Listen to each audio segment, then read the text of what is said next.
이재훈, 조우진, 신혜선, 임원희 등 자신만의 개성과 탄탄한 연기력을 가진 많은 배우들이 등장하는 이 영화는 박정배 감독의 데뷔작입니다. 우선 데뷔작임에도 불구하고 인지도 높은 배우와 100억이라는 제작 예산을 따냈다는 점이 인상적입니다. 영화가 가진 소재와 상업성이 인정받았다는 거겠죠. 하지만 이 영화는 신기루와 같은 영화입니다. 관객들이 원하는 걸 줄 듯 말 듯 하지만 끝내 제공하지 않는 영화. 이 장르에서 필요한 장르적인 요소는 부실한 채 그간의 흥행 공식만 나열한 영화. 재미있다고 계속해서 환각을 걸지만 그럴듯한 알맹이는 없는 영화죠.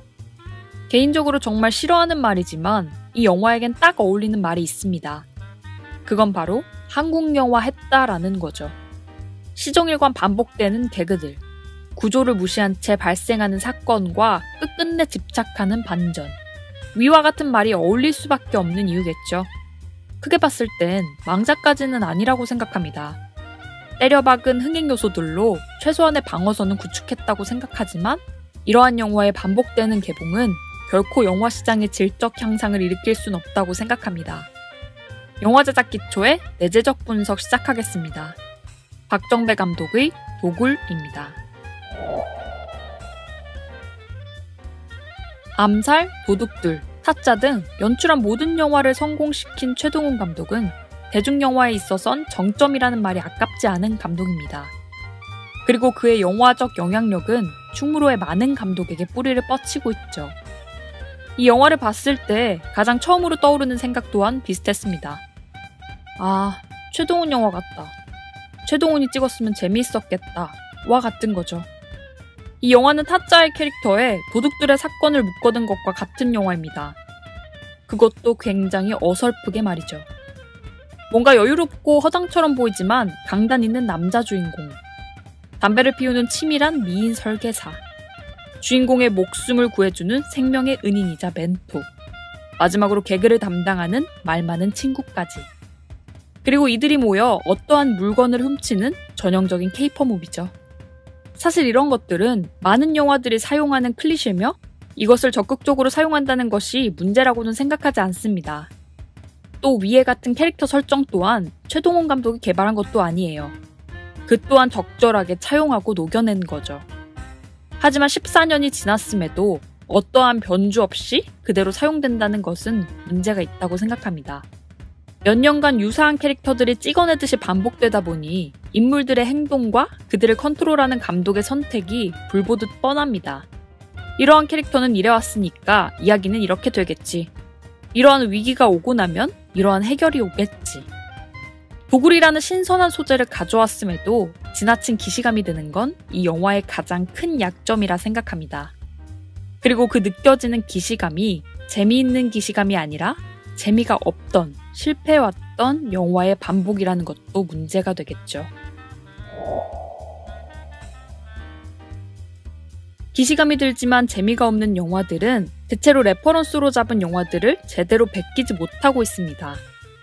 예시로 삼은 영화가 왜 그러한 선택을 했는지, 왜 그러한 설정을 가져왔는지에 대한 고민보다는 좋았던 장면을 오마주하거나 그 스타일을 가져오는 선에서 멈추고 있습니다. 타짜3가 그랬던 것처럼 말이죠. 캐릭터 메이킹에 일가견이 있고 대사를 잘 쓰는 최동훈 감독이 도둑들에선 왜 캐릭터들을 기존 클리셰에 의존시키고 설정을 제한시켰는지에 대해선 이 영화는 고민이 부족해 보입니다. 케이퍼 무비의 핵심은 무언가를 절도하는 행위와 그 과정을 상세하게 보여주는 것에 있습니다. 결국엔 그 소재가 무엇이든 케이퍼 무비에서의 승부수는 사건에 있다는 말이죠. 도둑들을 예로 봤을 때 2시간 30분의 러닝타임 중 핵심 인물들을 23분 만에 결집시키고 태양의 눈물이라는 보석을 훔치는 과정에 힘을 싣고 있습니다. 당장의 사건이 안 터지더라도 꼬린점을 확실히 명시하고 있죠. 반면 도굴의 전개는 느려도 너무나도 느립니다. 설령을 도굴한다는 주된 사건이 캐릭터의 설정에 밀려 중반부에나 자리 잡고 있죠.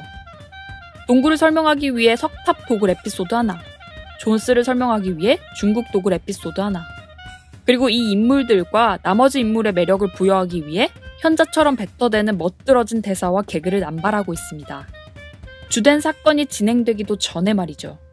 사건이 아니라 지나치게 인물에 초점이 맞춰져 있습니다. 이러한 점이 보석을 훔치는 도둑들보다 왕릉파에처 전설의 보물을 훔침에도 도굴의 스케일이 작게 보이는 요인이죠. 그렇다고 이 영화의 캐릭터가 매력이 있나? 제 개인적으로는 투자한 시간에 비해선 부족하다는 느낌이 듭니다. 지엽적으로 봤을 땐 그들이 하는 개그가 웃기지도 않고 대사가 좋지도 않았습니다. 물론 저는 웃지 않았지만 관람 중인 많은 분이 시원하게 웃으셨어요. 배우들의 개인기가 확실히 좋다는 느낌을 받았습니다. 다만 대사들은 지나치게 명대사를 만들려는 느낌을 받았어요.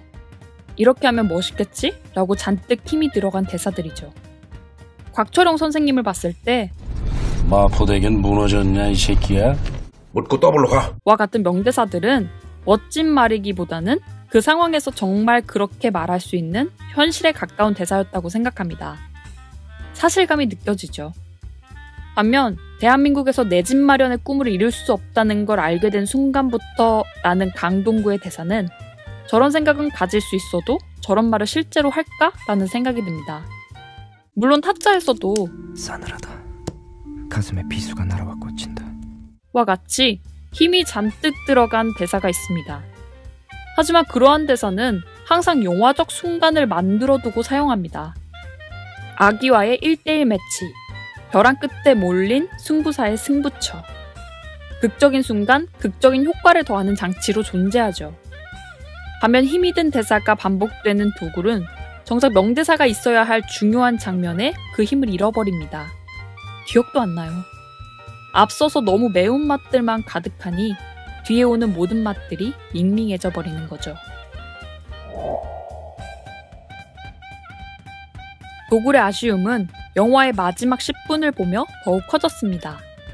왜 굳이 또 반전에 미쳐서 반전을 넣은지는 모르겠지만 반전을 설명하는 장면에선 케이팝 무비의 요소가 들어있어요. 여러 명의 캐릭터들이 각자의 임무를 부여받고 그 과정이 요약되었지만 나름 관객들에게 설명되죠. 중간에 갑자기 사라진 삽다리와 오반장이 등장해 대사 몇 마디라도 던지고 있습니다. 영화 도굴은 이러한 요소가 영화의 반전 10분에 머물러 있는 게 아니라 주된 사건으로 존재했어야 합니다. 굉장히 전문적인 도굴꾼처럼 묘사되면서 정작 하는 거라곤 땅 파는 것만 보여주는 게 아니라 말이죠. 지금의 영화는 케이팝 무비보다는 복수극에 가깝습니다. 최동훈식 캐릭터 무비가 흥행하니 캐릭터 수도 눌리고 대사도 잔뜩 늘려 정작 복수의 주체와 대상이 되는 인물의 밀도가 확 낮은 김 빠진 복수극이죠. 그러다 보니 복수에 성공했음에도 그에 따르는 카타르시스는 낮은 편입니다. 시원하지 않아요. 솔직히 말해서 앞서 말했듯 완전한 망작은 아니라고 생각합니다. 나름대로 대중적인 요소는 많다고 생각해요. 웃음이 많거나 너그러우신 분들은 어느 정도 즐길 요소는 갖추고 있다고 생각합니다. 하지만 그간에 개봉한 유사한 영화들을 봤을 땐 이보다 훌륭한 대체제가 너무나도 많이 보이는 것도 사실입니다. 이러한 영화는 시대를 관통하는 철학이나 예술성보다는 시간을 순삭시키는 오락성이 가장 큰 동력입니다. 아이러니하게도 그러한 영화일수록 치밀하고 계산적인 기술이 중요하다고 생각합니다. 이렇게 하면 맛있겠지라는 대충의 입맛이 아니라 계량컵과 온도계로 무장한 철저한 레시피가 필요하죠. 이 리뷰는 지극히 주관적인 리뷰입니다. 끝으로 이 영상이 좋다고 생각되시면 구독과 좋아요를 부탁드립니다. 댓글을 남겨주시면 여러분의 생각을 통해 더 좋은 리뷰를 만들 수 있을 거라 생각합니다. 감사합니다.